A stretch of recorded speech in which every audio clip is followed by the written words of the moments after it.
शिक्षाप्रद कहानी।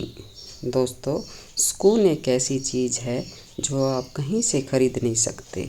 सुकून पाने के लिए लोग क्या क्या नहीं करते, लेकिन वो भूल जाते हैं कि जिस सुकून की तलाश में वो दर दर भटक रहे हैं, वह तो उसके भीतर ही होता है। मैं जानना चाहता हूँ कि इन बातों को समझना थोड़ा मुश्किल ज़रूर है, लेकिन यह कहानी उसे आसान बना देगी। अक्षय और अजय, यह दोनों एक गांव में रहने वाले दो दोस्त थे। अक्षय एक साधारण से परिवार का लड़का था और अजय की आर्थिक स्थिति उससे थोड़ी बेहतर थी। अजय का परिवार एक अच्छे घर में रहता था, जो शहर से थोड़ा दूर लेकिन एक सुकून भरी जगह पर था। अक्षय का घर अजय के घर के तुलना में छोटा था, इसलिए वह हमेशा उसके घर से बड़ा घर लेने के सपने देखता था। समय बीतता गया, अक्षय और अजय दोनों बड़े हो गए। अक्षय अपने सपनों का पीछा करते करते एक प्रॉपर्टी एजेंट बन गया। उसने अच्छा खासा पैसा कमाया और शहर में जाकर एक बड़ा घर लेकर उसमें रहने लगा। जब समय का पहिया घूमा तो सब उलट-पुलट कर देता है। जहाँ पहले अजय जैसी स्थिति जीना चाहता था, अब अजय को अक्षय की तरह ज़िंदगी जीने की चाहत होने लगी।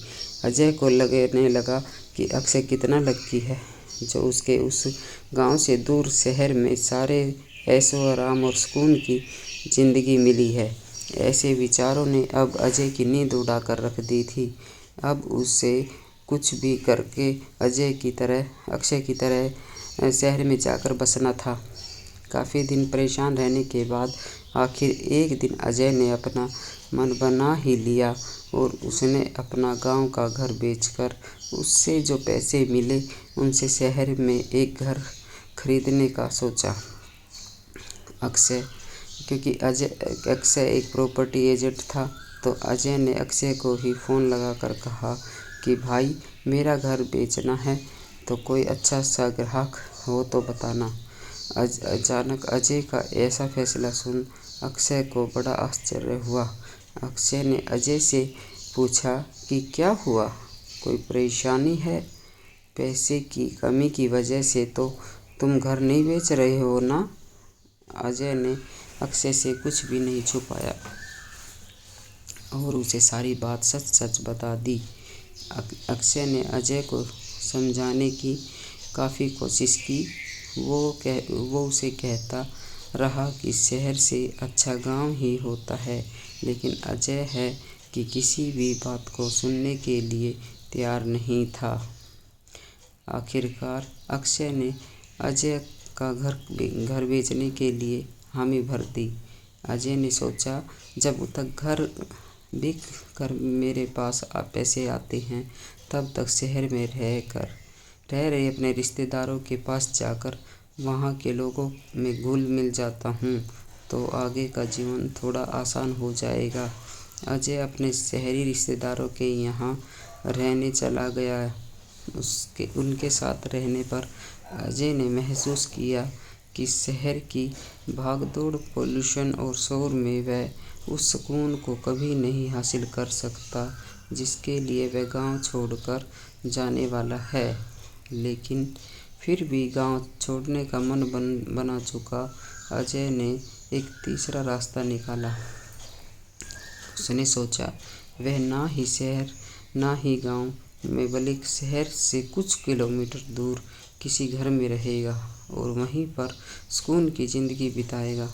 एक दिन अजय ने अखबार पढ़ते पढ़ते एक विज्ञापन देखा, जिसमें ऐसे ही किसी के घर के बारे में लिखा था जिसके बारे में वह सोच रहा था, घर जो शहर से कुछ किलोमीटर दूर था। अजय ने अक्षय को फ़ोन लगाया और उसे कहा कि वह अपना गांव का घर बिकने के बाद इस विज्ञापन वाले घर को खरीदना चाहेगा, इसलिए वह उसके मालिक से बात करके रखे। अजय की बात सुनकर अक्षय फ़ोन पर ही ज़ोर ज़ोर से हंसने लगा। अजय को कुछ समझ में नहीं आया कि वह अक्षय क्यों हंस रहा है। तब अक्षय ने अजय को कहा कि वह विज्ञापन उसी ने अखबार में दिया है और वह घर जो वह खरीदना चाहता है वह कोई दूसरा नहीं बल्कि अजय का खुद का घर है। अजय को भी ध्यान आया कि उसका घर भी तो शहर से कुछ किलोमीटर दूर ही है और वह बेवजह ही उस चीज़ की तलाश कर रहा था जो पहले से ही उसके पास है। दोस्तों, यह कहानी सिर्फ अजय की नहीं है, यह कहानी है मेरी, आपकी और हमारे आसपास रहने वाले सभी लोगों की, जो कभी न कभी अपने पास तो जो है उन वस्तुओं का मूल्य नहीं करते या फिर भी जो अपने पास है उसकी कीमत कम आंकते हैं। दोस्तों, कहानी कैसी लगी कमेंट करके ज़रूर बताएं।